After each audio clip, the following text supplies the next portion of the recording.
So anybody got any questions this morning that they wanted to bring up? Mr. Luke Wilson?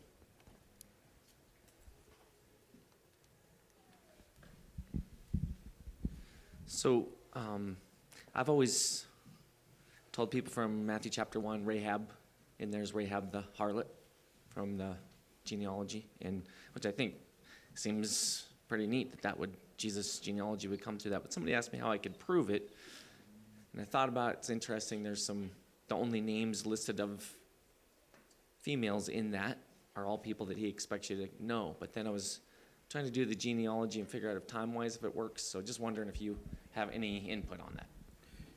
Yeah, well, it's pretty clearly at the time of the Exodus, when you look at where Boaz fits, it has to be that Rahab.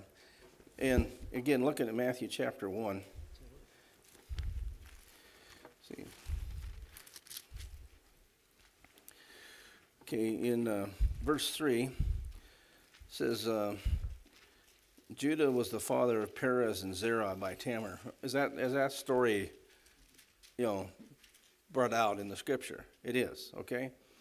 So, verse 5, Salmon was the father of Boaz by Rahab. Is that story brought out in the scripture? Boaz was the father of Obed by Ruth. Is that brought out in the scripture? See, in other words, it's not going to be some obscure Rahab. It's going to be specifically the one mentioned. So anybody's trying to, well, I don't believe that, is okay. Once again, we're not looking at things very rationally. Further comments, sir? Okay. Another question today. Mr. Andrew and let's get Mr. Larry Miller in here. We don't often get a chance to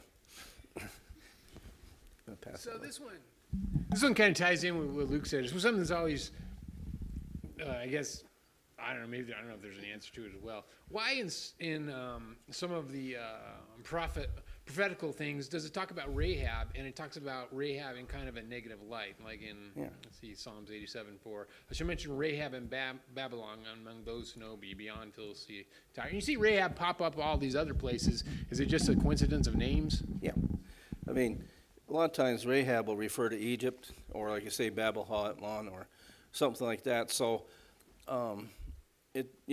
So it's, and you can tell by the context what it's talking about. But, the name, Rahab would be a fairly common name among women. And so it'd be okay for God to use that in a female sense to apply to Babylon or Egypt. So, yeah, a good question. Yeah. Anything else? Mr. Andrew. So in one of my studies this week, a guy was reading through Exodus, and we kind of went through some stuff. But a question he had was, in verse 3 of Exodus 9, it says, "Behold, the hand of the Lord will come with a severe pestilence on your livestock, which are in the field, on the horses, and on the donkeys, and on the camels, and on the herds and the flocks." And his question was like, okay, but if God killed all those, then how did Pharaoh have any chariots or any horsemen or anything like that when they came and tried to sweep through and recapture all of Israel? Yep. Well, see, that question comes from an assumption that there's no time gap there. See, but you can tell as you're working through, they have time to go back and replenish their flocks or replenish their herds, so that by the time, there's a couple times that most of the livestock was wiped out. See, but so they obviously had time to replenish that. See, and then the next plague had hit, and you can see God's really hammering that way. When the wheat's wiped out, and I think, we got a little bit of a time gap between that and the barley and the spelt. See, so you got a time progression there, and Pharaoh's got a lot of resources. So if he needs to get some horses imported, he does. But let's go to Exodus chapter 14. There is a point here I want to bring up. Exodus 14:6. So by the time, we're going to have a pretty major army here. Exodus 14:6. So Pharaoh made his chariot ready and took his people with him. And he took 600 select chariots and all the other chariots of Egypt with officers over all of them. Then the Lord hardened the heart of Pharaoh, king of Egypt, and he chased after the sons of Israel, after the sons of Israel, as the sons of Israel were going out boldly. See, then the Egyptians chased after all horses, chariots, horsemen, his army. Okay, and they overtook them by camping by the sea beside Pi-hahiroth in front of Baal Zephon. I just wanted to go back and stress it wasn't just 600 chariots. See, sometimes the impression is that there are 600 select chariots. Plus, if there's select chariots, there's going to be a lot more other regular chariots. See, and then it isn't just chariots, it's got horsemen and army. So you got foot soldiers, you got horsemen, you got all of that chasing after Israel. And so you want to process that when you see that go down into the Red Sea to chase Israel, and for all those chariots and the army and the horsemen to be overthrown in the depths of the sea. So this is pretty massive.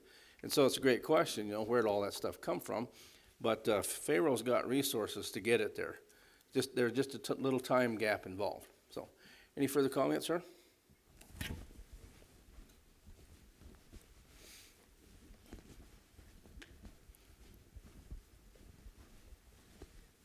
So just to make sure I'm getting the right picture, so the best way to kind of explain the question, and he had actually asked, is like, what does it give a general timeline? And I didn't have the answer to that, so I appreciate you mentioning like the wheat and the barley and whatnot, because that gives me something, whereas like there is a definitive time gap because these are different seasons with which these are harvested. So I appreciate that, but without just going to those verses and kind of walking him through that there is this time gap, Yeah. as well as understanding the resources he had Yeah. at his disposal. Okay. Yeah. And then there was. Do you Let me want me just make one more comment. Absolutely. So, no, I got this. I still got control. Unless Bob shuts me off. Bob's got control. So the only specific time, that we get mentioned is, this month shall be the beginning of months for you. It's a new. See, now that's in the spring. See, so all this harvesting and stuff's all been, done. The wheat harvest had happened almost a year earlier. See, because Passover, is going to hit, and then 50 days later comes the first fruits, the wheat offering. So, and Israel is close enough to Egypt that your harvest time's about the same. So that gives you an idea there, how much time's involved. Does that help? Absolutely. Thank you. Yep. Okay. Another question? Yeah. So I was reading something that always struck me. You always used the 20 and under as a kind of a thing for the age of accountability. And I was reading in Deuteronomy, and as he's kind of giving this historical breakdown of the same events, he mentions that those who do not know have knowledge of good or evil. Yep. In reference to that same age group. And I was kind of curious if you could kind of expound on what that might be inferring and the significance of that. Yeah. Well, see, what that does is that lets you know that 20 is an upper limit. See, in other words, everybody hit the age of 20, if they got their mental faculties, guaranteed to be accountable. See, so someplace in there is where that's happening. Okay. Anything else? Okay. Another question or comment here? Mr. Shanahan and Mr. Elliott.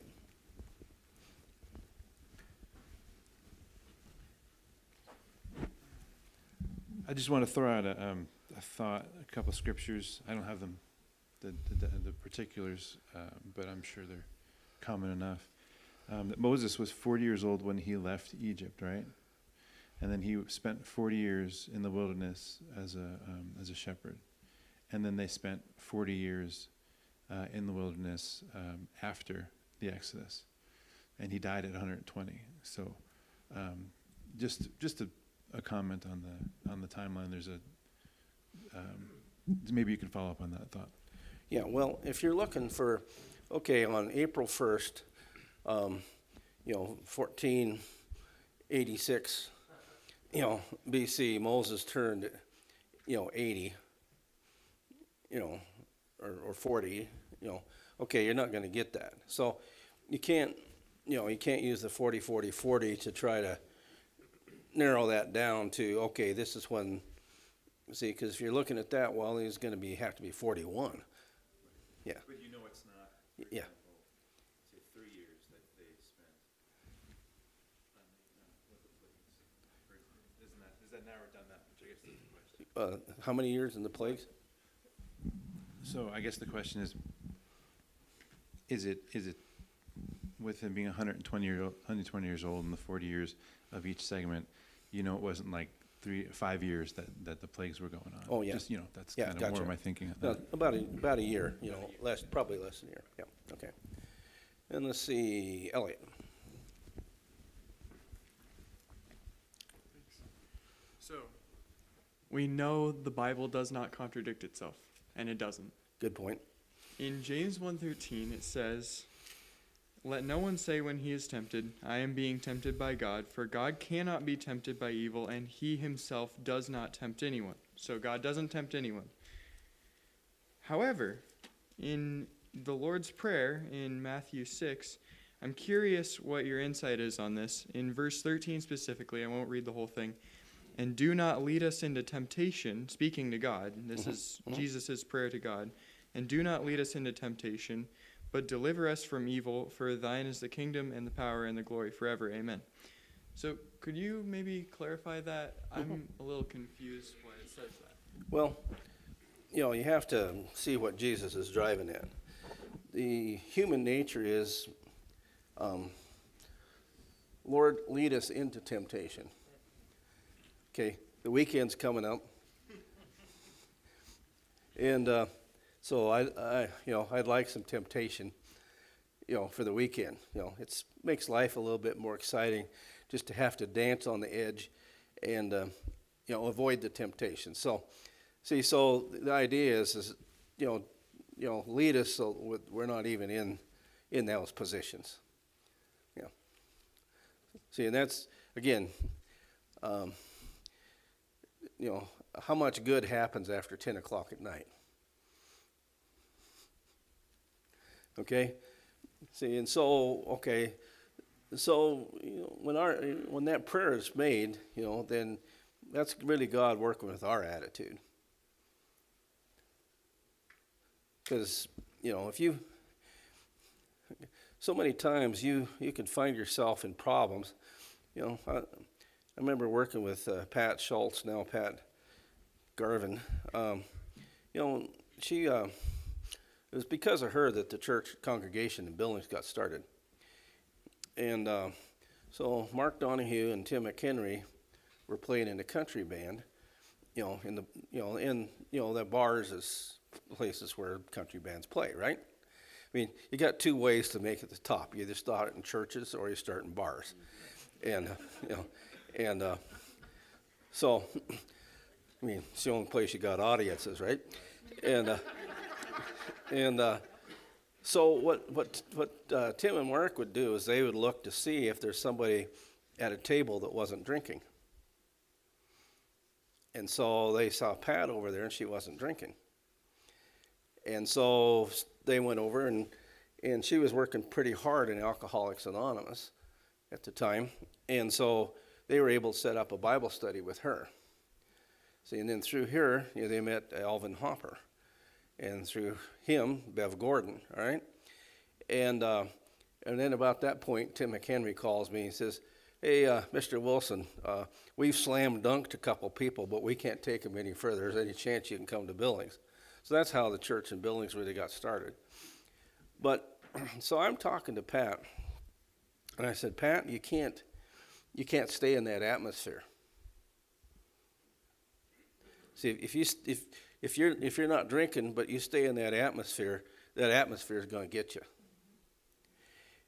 And, Pat always had to convince. So she was riding with me to Billings one time, and we're close enough to Billings that I catch the Billings radio station. So there was a so-called Christian station that was 7:30 on the radio dial. So I turned it over there. It was the afternoon, so it was music instead of, preaching. And, here it is, upbeat type of music. Then 790 is one of the country stations. You guys know 790, 970 and 790 in Billings. You guys don't listen to the radio anymore, do you? Bobcat games, it's still their country station. Bobcat games on the country, okay. You just got to put it in the right context. Everybody streams nowadays, you know. But anyhow, so the country station. See, so I just actually had the radio dial 730 up, you know, country down. 730 up, country down. It was just obvious, just back and forth. And I said, see, that's what you're subjecting yourself to. See, and so that ties in with lead us not into temptation. Okay, help us to stay out of places that are going to pull us down. Okay, and that's what he's driving at in that prayer, because it will, like I say, the natural human tendency is, lead me into some temptation here. I think I can handle it. Okay, okay. Now maybe you're not old enough and experienced enough yet, Elliot, to have run into that, but just let me see hands here if anybody wants to, of have that point part of your personal experience about, yeah, okay. You know, I know enough to know that there are a bunch of you didn't raise hands. See, so that's what it's driving at. Lead us not in temptation is help me stay out of places that are going to pull me down. Okay. Wrong side of the tracks. I mean, there's certain places out in Great Falls you want to stay out of after. There's certain places in Billings that you want to stay out of. You know, I mean, you don't want to be in certain places in Billings after about 9 o'clock at night. When the sun goes down, you don't want to be there. And, you know, Bozeman doesn't have any areas like that. Well, the streets, you know, the streets, you know, are you know, I was trying to go to Winco, you know, the other day. I don't know, it was Friday or Saturday, and so I was on the south side of Bozeman. I was coming and I made a left turn. There's a new kind of town pump there, and I'm trying to take that road to go down to the Winco traffic circle, and I mean, I could barely get through. There was another vehicle coming the other way. There's not room for two of us to go through there. I mean, some guy's got I don't know if it's a refrigerator or a smoker, you know, got out there blocking the road, and so there's spots in Bozeman that aren't safe either. But see, again, you know, would it be smart to be walking down that street with all those homeless people there after 10 o'clock at night? No. See, so lead us not into temptation has to do with help me stay out of places that are not going to be good. And you got it, and that's a big one. That's a big, like I say, a lot of people I worked with over the years, their prayer is lead me into temptation. I'd like a little temptation, just a little. Think I can handle it. Yeah. Famous last words. You know, how many doses of fentanyl does it take to hook you? Was that stuff 100 times as powerful as morphine? Think about that. And how many thousand, was it 300,000 pills of fentanyl that they just got in a bus coming across the border? And where's that stuff manufactured, by the way? China. Okay? So, I mean, our world, we got to, this lead us not in temptation. That's a big, I'm really glad you brought this up, Elliot, because that's a big issue. And you know, the Christian has really got to be alert and aware of his surroundings. You know, when, you know, the closer the hood gets to where you live, you know, the more aware you got to be. You know, we were talking with Angela, I think. She lives near Myrtle Beach. And I asked her, I said, you know, a lot of stealing going on in your area? And she says, yeah. I said, do you lock your car? She says, no. She says, if you lock your car, they just break the windows. So she says we just leave the car unlocked and make sure there's nothing of value in there. Okay, and that's not in any slum section or anything. It's, you know, what you're dealing with here is you deal with programmed anarchy, and it's been coming for a long, long time. You know, anybody that's been doing any serious reading, you know, knows that this is the plan, is to produce the anarchy and the chaos necessary. And so, with them handcuffing the police and unhandcuffing the criminals, you know, what do you think you're going to get in the streets? Okay? And see, when the thin blue line's no longer a line, okay, you're open the floodgates to crime. When you couple that with the destruction of the moral base of the country, has been deliberate. You know, the entertainment industry and the education industry have deliberately fostered that. And when you got that coupled with the propaganda that's going on and the organized rioting, George Soros funded stuff. See, when you got that all working together, you've got a systematic increase in anarchy. And so the Christian's got to really be aware of his surroundings. And so lead us not in temptation is a good prayer. You know, there's times that you got to process where you're at, and you know, God can take care of you, but sometimes don't force him. Okay, I mean, let me ask a question. When Jesus knew that they were trying to kill him, what did he do? Well, he went to the wilderness, didn't he? You know, for about a month or so before his crucifixion take place, he's in the wilderness of Judea because the time isn't right yet. Because he knows when he makes himself visible, they're going to get him and they're going to kill him.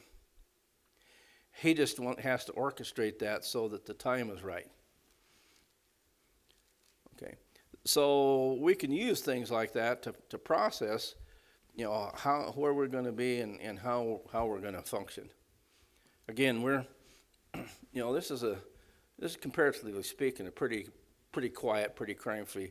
I mean, you guys would agree that this is, say, way better than South Texas as far as, yeah, they're really nodding their heads. See, because so these are things that we got to process as Christians moving forward here. Serious stuff, anarchy's on the increase, lawlessness, everything else. If we turn to Matthew 24, it's something that Jesus said. He's specifically talking about the destruction of the temple and you know, the decline of society preceding that. But there's a point here in Matthew 24:12 that's a good general point. Matthew 24:12, he says, because lawlessness has increased, most people's love will grow cold. See, and that's what happens when you, okay, you know, sometimes you say, well, why didn't anybody help this guy that was getting beat? You know, you're starting to see some of this, you know, beating up on the subways in New York City or whatever. And why isn't anybody helping the person who's getting beat? You know, where's the love? Well, they're running a calculation, aren't they? Say, if I step in and help, you know, what's going to happen to me? I mean, that's an honest calculation that people make. So you'd think about it before you go rushing in to help. See, I mean, you've probably seen some of those pictures. Some guy just walks up to somebody, right? Cold conks them, you know, for no good reason other than that they were standing there. See, when you got that kind of stuff going on, let's go to Genesis chapter 6. One of the things that Jesus had said in Matthew 24, that when it gets like it was in the days of Noah.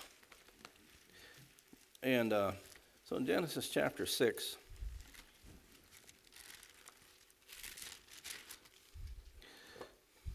verse 11,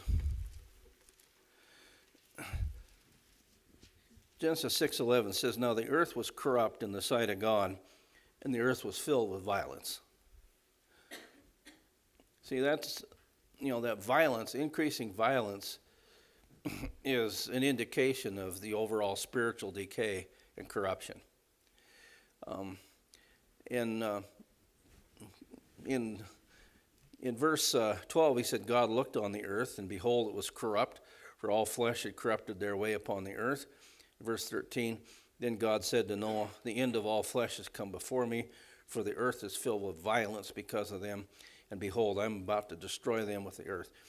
When that violence level sinks to where it was in the days of Noah, then it's over.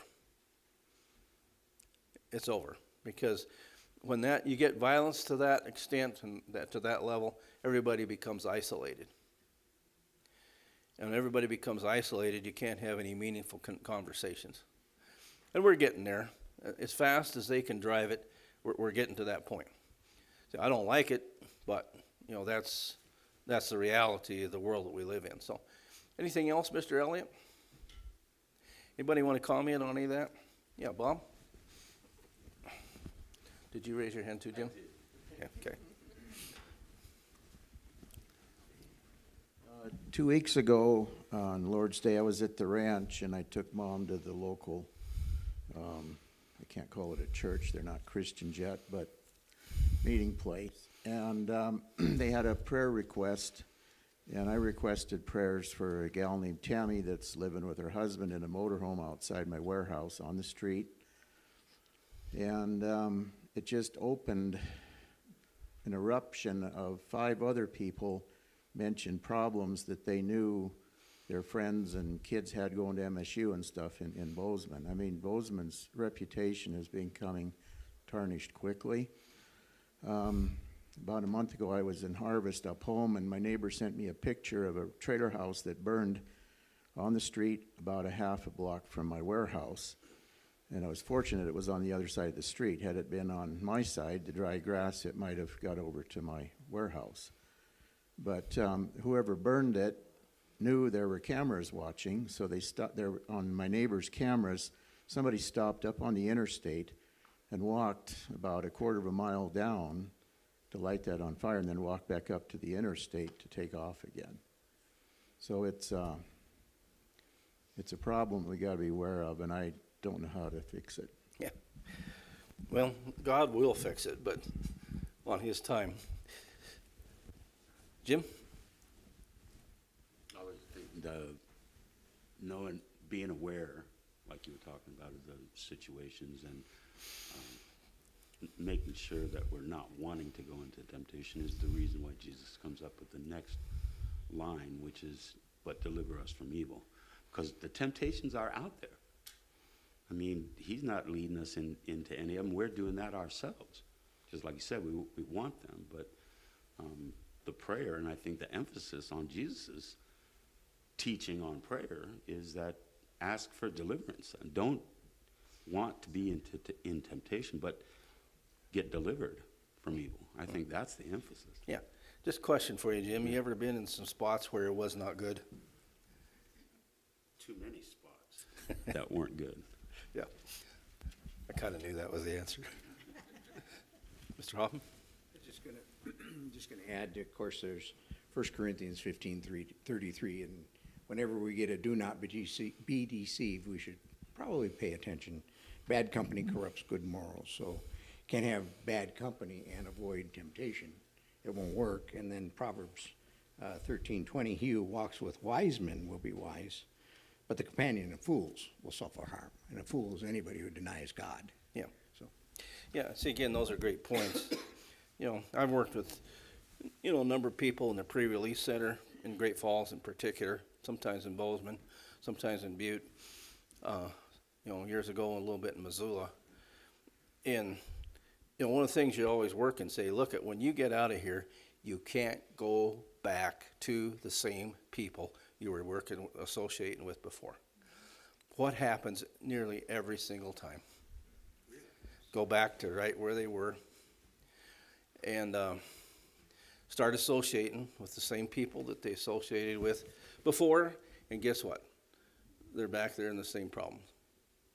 So it's a, do not lead us into temptation. I'm glad you brought that up, Jim. Deliver us from evil. That's huge. Larry?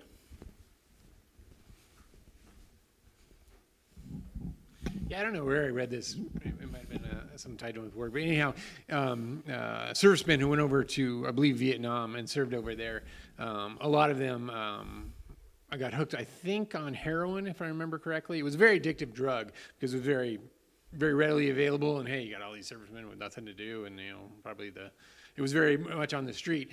Anyhow, and it was a drug that was highly addictive, and it's pretty tough to kick. It was surprising that these servicemen came back, and I think it was like 90% of them kicked the habit because they got out of the environment. Yep. That was the key to it, and that's the problem. With people with drugs today. Obviously, you kind of said that they go right back into the same environment. So even from a physical standpoint, your environment has so much power over you. And that's why, as a new creation, you better start practicing being a new creation. Otherwise, you'll just be the old creation. Yep. And again, you can see why God created the assembly of the saints. See, as a means of having a positive, spiritually directed environment, so that a person that's trying to come out of the world has a positive place to associate with. And the picture. Go to Galatians chapter 6. A lot of things I could say out of Galatians 6, but I want to just focus on one little part of it.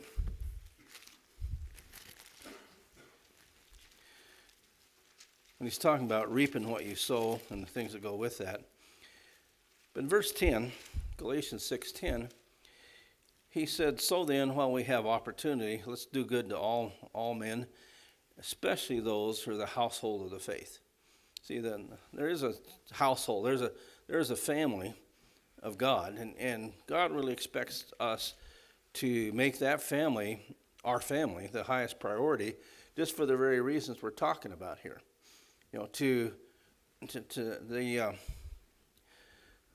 There's a gravity connected with sin. See, there's a downward pull, and that's why all the messages to the congregations in the book of Revelation, to him who overcomes. See, just like in a physical sense, we have to overcome gravity. In spiritual sense, we have to overcome the gravity of sin. There's that tremendous downward pull here. And so a person has to, actually pray, to be set free from any of that and to be able to focus. But that's one of the reasons God designed the assembly. See, right now we have, through video, we got the capability of a person getting the teaching, from, by watching, but you don't have the capability of getting the fellowship. See, and so, some people don't like fellowship. They want to be just isolated. They want to stay by themselves.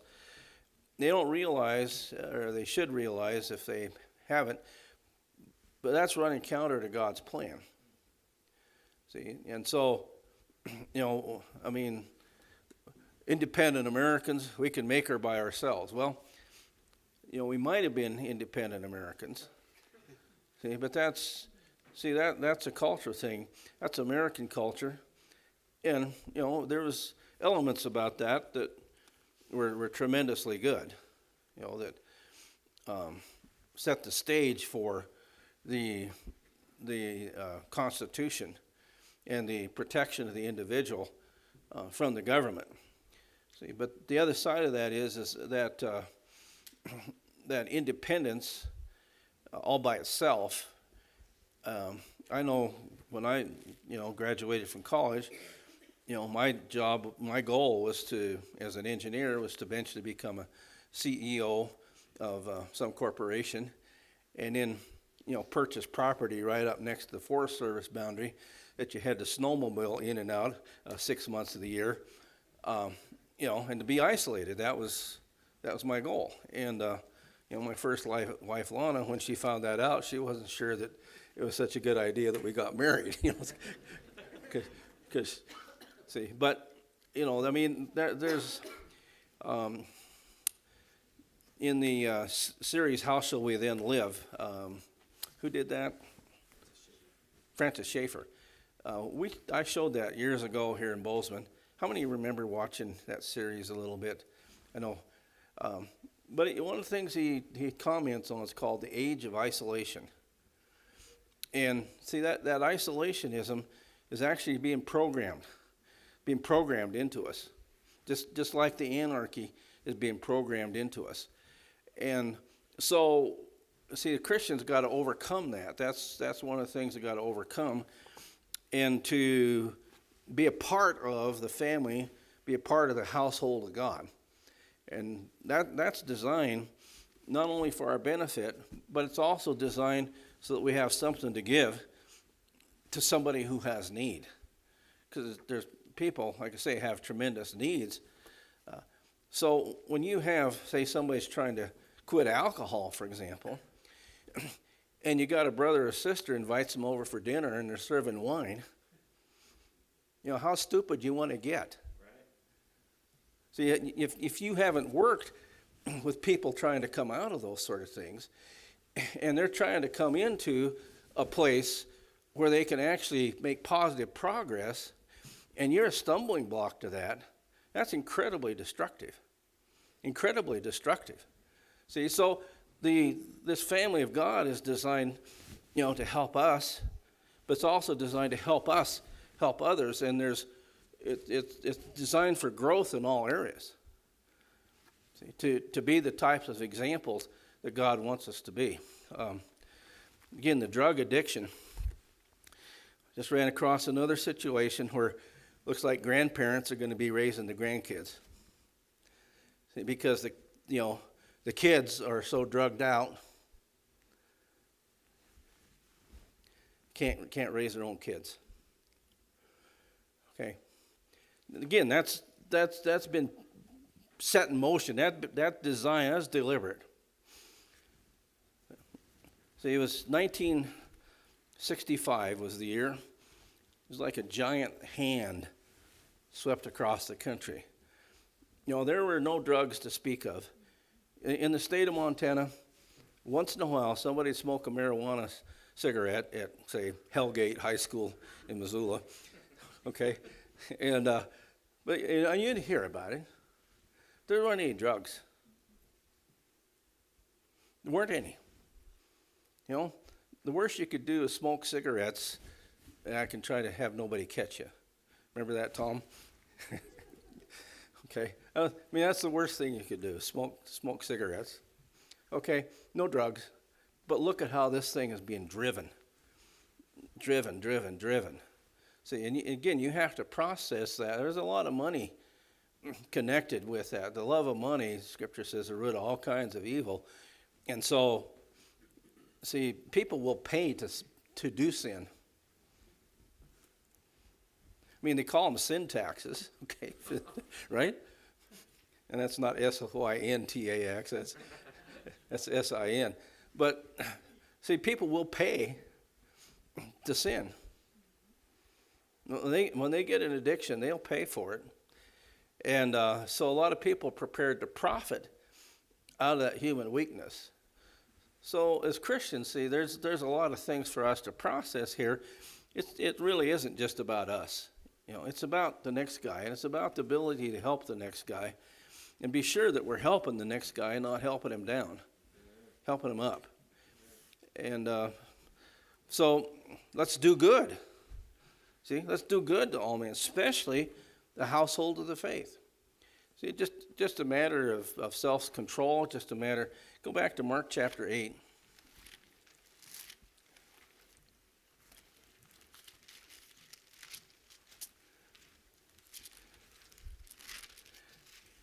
Mark chapter 8, verse 34, where he's talking about what it is to be a disciple of Christ. Mark chapter 8, verse 34. He summoned the crowd with his disciples and said to them, "If anyone wishes to come after me, catch these words. He must deny himself and take up his cross and follow me. Whoever wishes to save his life will lose it, but whoever loses his life for my sake and the gospel's will save it." We all need to continually process this. if playing pinochle causes my brother to stumble, I will never again play pinochle, you know. I mean, that's a little bit of a, you know, humorous, but I mean, that's the point. You know, if we got to be conscious of the brother, we got to be conscious of the sister, you know, and what they're battling through. In our society, when you can buy beer cheaper than water at the convenience store, you got a problem. You got a problem. Okay, and now see they've done the Twisted Tea, you know, and the Angry Orchard, you know, they got all, you know, alcoholic seltzer. See, I mean, there's a push. You have to be conscious there's a tremendous push, see, to pull you in on the alcohol. It's like there's a conscious push, pull people in on the drugs. Marijuana is another big one, you know. Studied with people had smoked marijuana, and, okay, it's hard for them to get motivated. It is. It is. You know, and, okay, it's a barrier to them becoming Christians in many cases. You know, there's a couple, you know, Katie and I studied with in Helena. That was the barrier. It was marijuana. I mean, they did have the incense all fired up when we came in to do Bible study to cover. But I mean, you can't cover marijuana. You know, when they were, I don't know where this field was that was down here past the church building. You know, when that thing got ripe, you could smell that clear up here. And anybody ever drive by on Nelson Road past that thing? Man, I sucked in a deep breath, gunned the car, get a half a mile there. Because, see, and there's a greenhouse right down here with the pink lights in it. Okay, a lot of times early in the morning here on a cold, still morning, you can smell that marijuana from that greenhouse here. I see Jill is nodding her head. Yep, sensitive nose, right? Yeah, and okay. See this? You got a society. See, it's being pulled in and pulled down by this stuff. See, a Christian's got to overcome that. He's got to say, okay, I'll deny myself. There's certain things maybe I like to do, but you know what? They're not necessarily the best for me, and they're certainly not good for the kingdom. And so I'll sacrifice. You know, I would even eat vegetables. You know, if that would not cause my brother to stumble. Mr. Luke Wilson? I just wanted to say, young people too, particularly, like, it's way younger than you would think that people are being subjected to this stuff. And so, you know, we have responsibility for each other, for fellow Christians, but also young people. What we do in our behavior around them, like, could be, you're either helping them to heaven or you're helping them to hell. So we really, this is an important reminder for all of us. Yeah. Well, then you take it out. See, what's the most popular thing for young people today is what? TikTok, right? Okay. TikTok is owned by guess who? Communist China. Run by the People's Army, right? And, TikTok's so bad they won't let the kids in China use it. Okay. Okay? They won't. All right. See, what's its goal? Its goal is to target young people in the West, see, and pull them down, to destroy them. See, so these things are critical, and they're down there in the little decisions that a person makes. Just a little decision. Just a little decision. One of the guys that discovered Virginia City was a guy by the name of Bill Fairhurst. And, they were, a bunch of them were headed to the Yellowstone River, thought they'd do some panning over in the Yellowstone.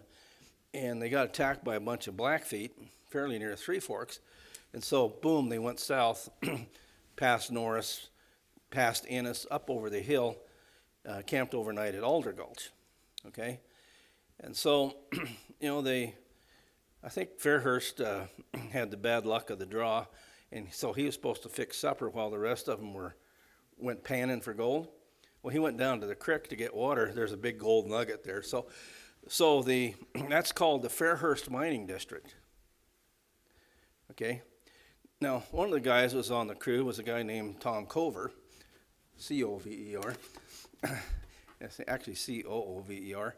And so he was smart. He took his gold. He came to Bozeman. You know, he built a set of elevators and things like that, okay? Not Fairhurst. A little bit of alcohol. A little bit more alcohol. A little bit more alcohol. A little bit more alcohol. And by the time he died, he's the town drunk, stumbling around Virginia City. See, two guys, same opportunity, little decisions. A little decision here, a little decision there. See, and saints got to process this on a continual and regular basis because, you know, we speak of the fork in the road. See, you hit a lot of times where you have a fork in the road, and the decision you make at that fork determines where you're going to be headed the rest of your life. So, you know, choose this day whom you'll serve. I mean, that's how, this day, whom you'll serve.